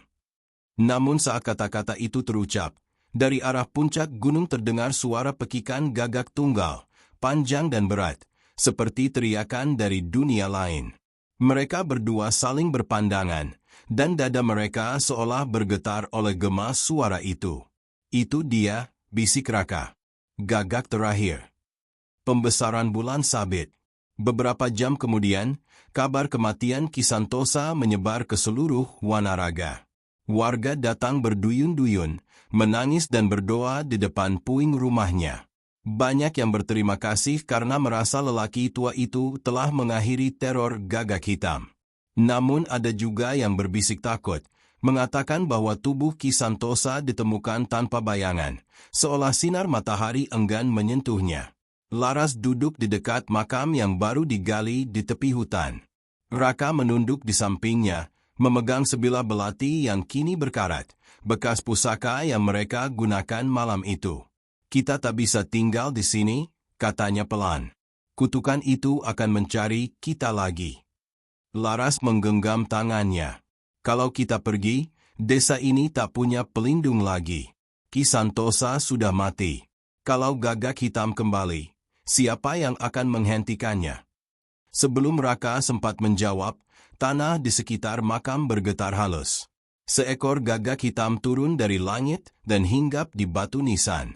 Burung itu memiringkan kepala, menatap mereka dengan mata merah menyala, mata yang sama seperti milik si janggur, peliharaan Kiranu. Tapi kali ini, gagak itu tidak menyerang. Ia hanya membuka paruhnya dan mengeluarkan suara serak. Waktu belum selesai. Raka terperanjat. Laras menjerit pelan, sementara gagak itu terbang ke arah gunung, meninggalkan jejak bulu yang jatuh perlahan ke tanah. Dia berbicara, gumam Raka. Berarti arwahnya masih ada. Laras menggigil. Tapi kenapa tidak menyerang? Karena dia belum sepenuhnya bebas, jawab Raka. Malam itu, ketika darah kita bersatu, kita menutup gerbang. Tapi kalau bunga darah itu tumbuh lagi. Ia menatap bunga merah yang mekar di dekat pohon beringin. Kelopaknya kini terbuka lebar, meneteskan cairan hitam dari ujungnya. Itu berarti gerbang mulai terbuka kembali. Penyusutan bulan sabit. Hari-hari berikutnya berjalan penuh kecemasan. Warga Wanaraga mencoba hidup normal, namun hal-hal aneh mulai terjadi. Bayi-bayi menangis setiap tengah malam. Sapi di kandang ditemukan mati dengan mata membiru, dan dari arah hutan terdengar suara langkah kaki di tanah basah meski tak ada siapapun di sana. Raka mulai meneliti buku-buku peninggalan Ki Santosa, mencari petunjuk tentang bagaimana menghapus kutukan sepenuhnya. Dalam satu catatan kuno yang nyaris terbakar, ia menemukan kalimat yang membuat darahnya membeku. Sumpah gagak hanya bisa ditebus oleh darah yang rela. Bila darah keturunan pengusir bersatu dengan cinta keturunan yang menuduh, maka kutukan tak musnah, melainkan berpindah. Ia menatap Laras yang tertidur di sudut ruangan. Lampu minyak bergetar tertiup angin. Berpindah, gumamnya. Ke siapa? Seolah menjawab pertanyaannya, Raka mendengar suara berbisik di telinganya. Pelan, tapi jelas. Ke dalam darahmu sendiri.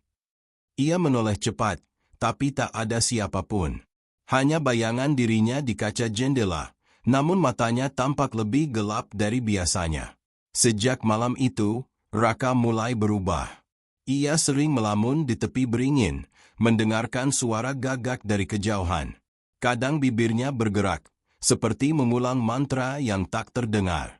Laras mulai cemas. Raka, kau tak apa-apa? Kau tak tidur 3 hari. Raka hanya tersenyum samar. Aku mendengar dia, Laras. Kiranu. Dia bicara lewat angin. Dia bilang, kita sama. Dia dan aku. Keduanya diusir oleh dunia yang tak mengerti. Laras mundur 1 langkah. Jangan katakan itu. Kau bukan dia. Kau manusia. Tapi darahku darah yang menutup gerbangnya, Laras. Dan darahmu yang membukanya. Mungkin itu sebabnya kita dipertemukan. Matanya berkilat aneh. Angin di dalam rumah tiba-tiba berhenti, dan semua lilin padam seketika. Dalam kegelapan, hanya matanya yang tampak menyala samar. Raka, Laras berbisik, apa yang kau rasakan sekarang? Ia tersenyum, suaranya berubah berat. Aku merasakan kekuatannya. Ia menetes di dalam nadiku. Aku bisa mendengar gagak-gagak memanggil namaku. Dan mereka menunggu aku bangkit. Simbol bulan baru. Malam berikutnya, kabut kembali turun ke desa. Kali ini lebih tebal dari sebelumnya, menyelimuti rumah-rumah hingga tak ada cahaya yang menembusnya. Warga panik, mengunci pintu dan membakar dupa. Namun dari kejauhan, mereka mendengar suara langkah kaki menyusuri jalan batu, diikuti pekikan gagak berulang-ulang. Di tengah kabut itu, terlihat siluet Raka berjalan perlahan menuju pohon beringin besar. Jubah hitam Kisantosa menempel di tubuhnya, dan di pundaknya bertengger seekor gagak hitam. Laras mengejarnya, berlari sambil menangis. Raka, hentikan, kau bukan dia. Raka berhenti di depan bunga darah yang kini tumbuh setinggi lutut. Ia menunduk, menyentuh kelopaknya. Ia memanggilku, katanya tanpa menoleh. Aku harus menyelesaikan yang belum selesai. Laras berlutut di belakangnya, memeluk punggungnya erat. Kau akan mengulang semua. Desa ini akan hancur lagi. Raka menutup matanya. Kalau itu harga untuk menghapus kutukan, maka biarlah aku yang menanggungnya. Ia menggenggam belati berkarat itu lagi, lalu menggoreskan dada kirinya. Darah menetes ke bunga merah. Seketika, tanah bergetar keras, dan suara ribuan gagak menggema dari atas gunung. Bunga itu mekar sempurna, mengeluarkan sinar merah menyilaukan. Tubuh Raka terangkat perlahan ke udara, diselimuti kabut hitam. Rambutnya bergetar, matanya terbuka lebar memancarkan cahaya merah. Suara Kiranu bergema dari dalam tubuhnya. Sumpahku kini sempurna. Darah telah menerima darah. Jiwa telah menjadi wadah. Laras berteriak. Tidak. Aku tidak akan biarkan. Ia menarik belati itu dari tangan Raka dan menusukkannya ke dadanya sendiri. Kalau cinta membuka gerbang, maka cinta juga yang akan menutupnya. Cahaya merah berubah menjadi putih menyilaukan. Kabut terbelah. Ribuan gagak di langit meledak menjadi abu. Raka jatuh ke tanah. Tubuhnya gemetar, sementara Laras terbaring di sampingnya. Darah mengalir dari dadanya. Sebelum napasnya habis, Laras berbisik lembut. Sekarang semuanya tenang, kan? Raka menggenggam tangannya, air mata mengalir deras. Ya, tenang. Ia menatap langit yang perlahan cerah. Kabut menghilang. Matahari terbit. Burung-burung kembali bernyanyi. Tapi di antara nyanyian itu, samar-samar terdengar satu suara gagak tunggal. Pelan, jauh, tapi nyata. Raka menatap arah suara itu. Di atas puncak Gunung Kelam, seekor gagak terbang tinggi, lalu menghilang di balik cahaya matahari. Dan di tanah tempat darah mereka tumpah, bunga merah itu berubah menjadi putih. Seolah menandai bahwa kutukan mungkin telah tertidur, atau hanya menunggu untuk bangun lagi. Warisan darah, anak dari bayangan. 30 tahun telah berlalu sejak malam merah itu. Malam ketika Raka dan Laras mengorbankan diri mereka di bawah beringin besar di tepi hutan Wanaraga. Desa itu kini tampak damai di permukaan. Jalan tanah telah berubah menjadi jalan batu.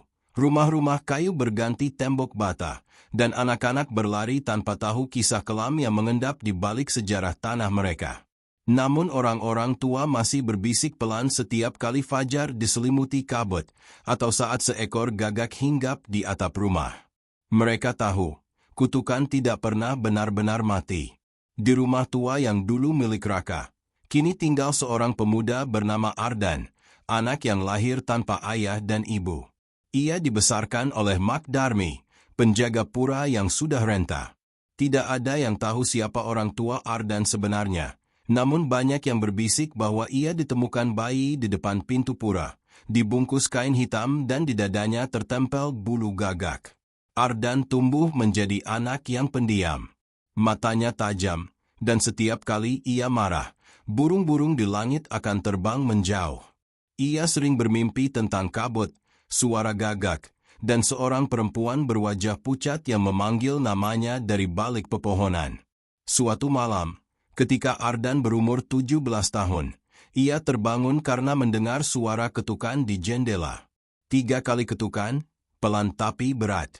Saat ia membuka tirai, seekor gagak hitam berdiri di sana, menatapnya dengan mata merah menyala. Di paruhnya, burung itu membawa sehelai kain usang. Dengan gemetar, Ardan membuka jendela. Gagak itu menjatuhkan kain itu ke lantai, lalu terbang pergi, meninggalkan suara sayap yang berat dan dingin. Ardan menatap kain itu, kain hitam tua. Di ujungnya terukir simbol kuno berbentuk lingkaran dengan 3 garis melengkung, mirip seperti mata. Dan di tengah kain itu tertulis huruf-huruf Jawa kuno. Darahmu adalah gerbang. Jangan biarkan bayangan menjemputmu. Ardan tak mengerti maksudnya. Tapi sejak malam itu, hal-hal aneh mulai terjadi. Setiap kali ia berdiri di depan cermin, ia melihat bayangannya tersenyum bahkan ketika ia tidak. Kadang, bayangan itu bergerak lebih lambat atau lebih cepat. Suatu pagi, ketika ia mencuci muka, ia melihat bayangannya di air tersenyum lebar, dan di dalam mulut bayangan itu, seekor gagak kecil mengepakkan sayap. Ia jatuh terduduk, ketakutan. Apa yang terjadi padaku? Mak Darmi hanya menggeleng lemah ketika mendengar ceritanya. Nak, aku tahu saatnya akan tiba. Kau harus tahu asalmu. Kau bukan anak biasa, Ardan. Kau keturunan Raka dan Laras. Ardan menatapnya tak percaya. Itu cuma legenda, Mak. Tidak, Nak. Aku ada di sana waktu mereka mati. Aku melihat bunga darah itu mekar. Setelah semua berakhir, aku menemukanmu di antara kabut, di pelukan seorang perempuan yang sudah tak bernyawa. Di dadamu ada tanda gagak. Ardan menatap tangannya, yang kini terasa bergetar. Ia membuka kemejanya, dan benar saja, di dada kirinya, samar tapi jelas, ada tanda seperti paruh burung membentuk setengah lingkaran. Ia mengusapnya, dan tanda itu terasa hangat, seperti membara dari dalam kulit. Sejak malam itu, Ardan mulai mendengar bisikan di telinganya. Kadang seperti suara laki-laki tua, kadang suara perempuan. Suara itu selalu mengatakan hal yang sama. Waktu sudah tiba. Darahmu harus memilih, menjadi penebus atau penerus. Setiap malam bisikan itu semakin keras. Ia melihat bayangannya semakin hidup, kadang berdiri di baliknya meski tanpa cahaya. Di hari ketujuh setelah gagak itu datang, Ardan bermimpi berada di tengah ladang kering di bawah bulan purnama. Di depannya berdiri sosok berjubah hitam, wajahnya tertutup topeng retak. Sosok itu mengulurkan tangan dan berkata, "Aku menunggumu, pewaris. Dosa yang lama harus ditebus oleh darah baru. Kau akan membuka gerbang yang ditutup oleh ayahmu." Ketika Ardan terbangun, ia mendapati dirinya berdiri di tepi hutan, tanpa alas kaki, dan di tangannya menggenggam tongkat hitam yang dulu milik Kirano. Pembesaran bulan sabit. Malam berikutnya, kabut kembali menyelimuti Wanaraga, seperti kabut lama yang datang untuk menagih janji. Warga panik. Hewan-hewan mati mendadak, dan di langit terdengar suara gagak berputar-putar tanpa terlihat. Ardan berjalan sendirian menuju beringin tua yang kini tumbuh kembali, lebih besar dari sebelumnya. Di bawahnya, bunga darah masih mekar, tapi kini berwarna ungu kehitaman, seperti menunggu darah baru. Jadi ini tak pernah berakhir, katanya lirih. Dari arah kabut, muncul bayangan tinggi dengan mata merah menyala. Ia mengenakan jubah robek, dan dari tubuhnya memancar aroma belerang dan tanah basah. Tidak ada akhir bagi janji yang belum ditebus. "Siapa kau?" tanya Ardan. "Akulah sisa dari sumpah gagak hitam. Aku darah yang tidak terhapus. Aku bayangan ayahmu." Ardan menatap sosok itu. Wajahnya berubah, menampakkan rupa Raka, ayah yang tak pernah ia kenal. "Ayah." Raka tersenyum kelam. "Aku bukan lagi manusia, Nak. Aku adalah cermin dari pilihan. Aku menahan arwah Ki Ranu di dalam diriku selama 3 dekade. Tapi kekuatannya tumbuh, dan kini dia akan bangkit kembali. Hanya darahmu yang bisa menahan atau membebaskannya. Ardan menggenggam tongkat itu kuat-kuat. Kalau begitu aku akan menghancurkan kutukan ini, sekali untuk selamanya. Raka menggeleng. Kau tak bisa menghancurkan sesuatu yang sudah menjadi bagian dari darahmu. Tapi kau bisa memilih siapa yang akan menguasai tubuhmu, kau atau dia. Kabut menebal. Suara ribuan gagak menggema di atas kepala. Ardan merasakan jantungnya berdetak keras.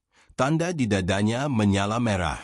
Tanah bergetar, bunga ungu itu terbuka, dan dari dalamnya muncul tangan hitam yang berusaha menariknya ke dalam tanah. Pilihlah, Ardan, teriak Raka. Kalau kau biarkan ketakutanmu menang, dia akan mengambil tubuhmu sepenuhnya. Ardan menjerit, berlutut, dan memukulkan tongkat itu ke tanah. Cahaya hitam meledak dari pusat lingkaran, menelan kabut dan bunga darah sekaligus. Dalam cahaya itu, Ardan melihat 2 sosok, Ki Ranu dan Raka, berdiri di hadapannya, keduanya menatap tajam. Darahmu adalah penentu akhir, kata Ki Ranu. Jika kau membebaskanku, aku akan memberimu semua ilmu dunia. Dan jika kau memilihku, kata Raka, kau akan menanggung penderitaan abadi demi melindungi mereka. Ardan menatap kedua sosok itu. Angin berputar, gagak-gagak berteriak dari langit. Ia mengangkat tongkat tinggi-tinggi dan berteriak sekuat tenaga. Aku bukan pewaris kalian berdua. Aku bukan darah kutukan. Aku akan menulis ulang takdirku sendiri. Ia menancapkan tongkat itu ke dada sendiri. Sinar putih meledak begitu terang hingga langit di atas Wanaraga pecah seperti kaca. Ribuan gagak jatuh mati ke tanah. Pohon beringin runtuh menjadi abu. Ketika semuanya usai, Ardan berdiri di tengah kawah tanah yang hangus. Di dadanya, tanda gagak itu telah hilang. Tapi di matanya, ada cahaya kelam yang samar, seolah sebagian dari bayangan itu tetap tinggal. Beberapa hari kemudian, warga menemukan Ardan tak sadarkan diri di tengah ladang, namun di sekitarnya tumbuh bunga putih sebanyak 100 kuntum, tempat di mana dulu bunga darah mekar. Mereka mengira kutukan sudah berakhir. Tapi malam berikutnya, di atap pura tua, seekor gagak tunggal hinggap. Matanya merah, paruhnya berdarah, dan ia berbisik lirih ke arah bulan. Bayangan tidak bisa dibunuh, hanya digantikan. Dan di dalam rumah, Ardan terbangun dengan mata terbuka lebar. Bayangannya di dinding tersenyum lebih dulu daripada dirinya. Keturunan terakhir, fajar di Gunung Kelam. Kabut belum juga pergi dari Wanaraga. Sudah 3 bulan sejak malam ketika Ardan menghancurkan tongkat hitam dan mengguncang seluruh desa. Orang-orang masih hidup dengan ketakutan yang tak kasat mata. Di langit, sesekali gagak tunggal melintas tanpa suara, dan setiap kali itu terjadi, bayi-bayi menangis, anjing melolong, serta angin berembus dari arah gunung yang lama dilupakan, Gunung Kelam, tempat legenda berakhir dan takdir dimulai. Ardan kini tinggal sendirian di rumah tua peninggalan Raka. Ia jarang bicara. Sejak malam petaka itu, ia tak lagi bermimpi buruk, tapi bayangannya sering bergerak sendiri. Kadang ketika ia duduk di serambi, bayangan itu berdiri di belakangnya, menatap ke arah hutan, seperti menunggu sesuatu. Bayangan tidak bisa dibunuh, hanya digantikan. Kalimat itu terus berputar di kepalanya seperti mantra. Ia tahu kutukan belum berakhir. Ia tahu sesuatu yang lebih tua dari Ki Ranu masih tertidur, menunggu darah baru untuk membangunkannya. Pada suatu malam, ketika bulan tertutup awan dan angin membawa bau belerang, Ardan mendengar suara langkah kaki di luar rumah. Ketukan berat di pintu. Tok, tok, tok. Siapa di luar? Serunya. Tidak ada jawaban. Hanya desiran daun dan suara gagak jauh di atas sana. Ia membuka pintu perlahan. Di depan pintu, berdiri seorang perempuan muda berjubah abu-abu, membawa lentera kecil. Wajahnya pucat, matanya tajam. Aku mencari Ardan, anak dari darah Raka. Aku Ardan. Siapa kau? Namaku Saraswati. Aku keturunan penjaga Gunung Kelam. Aku datang karena bayanganmu sudah mulai bergerak di dunia roh. Ardan menatapnya heran. Kau tahu tentang gagak hitam? Saraswati mengangguk. Bukan hanya tahu. Aku dijadikan penjaga gerbang sejak leluhurku menahan kutukan Ki Ranu di dalam perut gunung. Tapi segel itu retak. Sejak malam kau menancapkan tongkat ke dadamu, batas dunia mulai runtuh. Mata Ardan membesar. Jadi, tindakanku justru membangunkannya. Bukan. Kau hanya membuka luka lama yang belum sembuh. Saraswati menatapnya dalam-dalam. Masih ada satu cara untuk menutup segel itu selamanya. Tapi harganya adalah darah keturunan terakhir dari garis gagak hitam. Ardan terdiam lama. Ia tahu itu berarti dirinya. Tapi sebelum ia sempat menjawab, bayangannya di tanah bergoyang pelan, lalu mengangkat kepala sendiri. Dua mata merah menyala di sana, dan dari dalam tanah terdengar suara berat yang membuat udara bergetar. Kalian tidak bisa menutup sesuatu yang lahir dari kegelapan. Kegelapan tidak punya akhir. Ia hanya menunggu tubuh baru. Saraswati mundur, lentera di tangannya bergetar. Dia sudah mulai keluar, teriaknya. Kita harus ke Gunung Kelam sekarang juga, sebelum bayanganmu mengambil alih tubuhmu sepenuhnya. Penyusutan bulan sabit. Mereka berdua berangkat sebelum fajar, menyusuri jalan berbatu menuju gunung yang dikelilingi kabut tebal. Udara makin dingin, dan suara burung lenyap. Di sepanjang jalan, Ardan merasakan setiap langkahnya seperti menarik sesuatu dari dalam tanah. Sesuatu yang berat, yang bernapas bersamanya. Setibanya di kaki gunung, mereka menemukan pintu batu besar dengan ukiran kuno berbentuk gagak bersayap dua. Di tengah pintu itu ada lubang bundar, dan di sekelilingnya tertulis aksara Jawa kuno. Hanya darah yang mengikat, hanya jiwa yang membayar. Saraswati menatapnya dengan mata cemas. Ini segelnya. Untuk menutupnya kembali, seseorang harus rela menyerahkan separuh jiwanya ke dalam batu. Tapi bila segel gagal, dunia ini akan diselimuti malam tanpa akhir. Ardan menatap telapak tangannya yang mulai berwarna gelap, seperti tinta menyebar di bawah kulit. Mungkin memang itu takdirku. Ia menatap ke arah langit, yang kini berputar seperti pusaran hitam. Suara ribuan gagak menggema, meski tak ada satupun yang terlihat. Lalu bumi berguncang. Dari celah-celah batu keluar kabut hitam pekat, dan di dalamnya tampak sosok raksasa tanpa wajah, dengan dua sayap yang terbakar api ungu. Ki Ranu telah kembali. Suara itu mengguncang langit. Saraswati berteriak, Ardan, sekarang. Ardan menghunus sebilah keris yang diberikan Saraswati.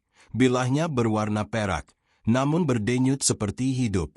Ia melangkah ke depan, menusukkan keris itu ke dadanya sendiri. Darahnya memancar ke batu segel, mengisi lubang di tengahnya. Batu itu mulai menyala merah, tapi bersamaan dengan itu, bayangan Ardan melepaskan diri sepenuhnya dari tanah. Sosok hitam yang sama tinggi dengannya, tapi dengan mata merah menyala dan senyum yang bengkok. Kau pikir bisa melarikan diri dariku, katanya. Aku adalah bagian dari darahmu. Ardan jatuh berlutut, darah mengalir deras, tapi ia menatap bayangan itu dengan mata penuh cahaya. Kalau kau bagian dariku, maka aku bisa menyeretmu bersamaku. Ia meraih bayangan itu, menekannya ke tanah, dan bersama-sama mereka terhisap ke dalam pusaran batu segel yang kini bersinar semakin terang. Suara ledakan besar terdengar, diikuti jeritan ribuan gagak yang pecah menjadi abu. Matahari terbit. Ketika pagi tiba, Gunung Kelam sunyi. Kabut hilang. Di tempat segel batu berada, hanya tersisa batu putih bersinar lembut, dan di atasnya tumbuh bunga putih, sama seperti bunga yang dulu muncul di ladang tempat Ardan jatuh. Saraswati berdiri di sana, memandangi batu itu sambil berbisik. Dia memilih menjadi penebus, bukan penerus. Air matanya menetes. Semoga jiwamu tenang, Ardan.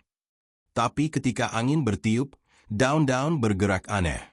Di antara desir angin, samar terdengar suara gagak yang jauh, tidak mengerikan, tapi seperti menjaga. Sejak hari itu, Gunung Kelam menjadi tempat suci. Orang-orang datang untuk berdoa di sana, dan tak ada lagi yang berani menebang pohon atau berburu di sekitarnya.